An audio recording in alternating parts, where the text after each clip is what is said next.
গল্পের নাম এক মুঠো খেজুর। নবী মুহাম্মদ সাল্লাল্লাহু আলাইহি ওয়াসাল্লামের যুগে মদিনায় এক গরিব বৃদ্ধা বাস করতেন। তার কোনো সন্তান ছিল না, আর স্বামীও অনেক বছর আগে মারা গেছেন।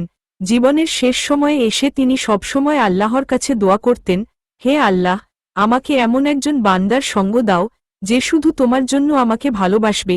একদিন এক যুবক রাস্তা দিয়ে হেঁটে যাচ্ছিল। সে হঠাৎ দেখে এক বৃদ্ধা মসজিদের পাশে বসে আছে, আর তার সামনে একটি ঝুড়িতে কিছু শুকনো খেজুর। যুবকটি থেমে গিয়ে জিজ্ঞেস করল, আম্মা, আপনি এখানে বসে কি করছেন? বৃদ্ধা বললেন, পুত্র, আমি এই খেজুরগুলো বিক্রি করি, তবেই সামান্য কিছু খরচ চলে। আজ সারা দিনেও কেউ কিনেনি। যুবকের চোখে পানি চলে আসে। সে ঝুড়ির সব খেজুর কিনে নেয় এবং বৃদ্ধাকে কিছু অতিরিক্ত টাকা দিয়ে বলে, আপনার জন্য দোয়া করি আম্মা, আল্লাহ যেন আপনার দিনগুলো সহজ করে দেন। বৃদ্ধা কাঁদতে কাঁদতে বললেন, পুত্র, আজ আমি বুঝলাম, আল্লাহ আমার দোয়া শুনেছেন। তুমি সেই বান্দা যাকে আল্লাহ পাঠিয়েছেন। পরদিন সেই যুবক বৃদ্ধাকে তার ঘরে নিয়ে যায়। তাকে তার মায়ের মতো সেবা করতে শুরু করে।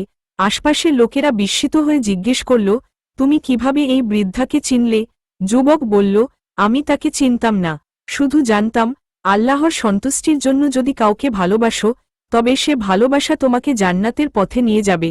গল্পের শিক্ষা, এই গল্প আমাদের শেখায়, আল্লাহ তার বান্দার দোয়া কখনোই ফেরান না। দান ও দয়া শুধু ধনীদের কাজ নয়, বরং যার অন্তর বিশুদ্ধ, সেই প্রকৃত মুমিন। নিঃস্ব ব্যক্তিকে সাহায্য করা শুধু উপকার নয়, বরং ইবাদতের একটি রূপ। প্রিয় ভিউয়ার, গল্পটি ভালো লাগলে কমেন্ট করে জানাবেন ও লাইক করতে ভুলবেন না। সুন্দর সুন্দর ইসলামিক গল্প পেতে চ্যানেলটি সাবস্ক্রাইব করে পাশে থাকুন। ধন্যবাদ।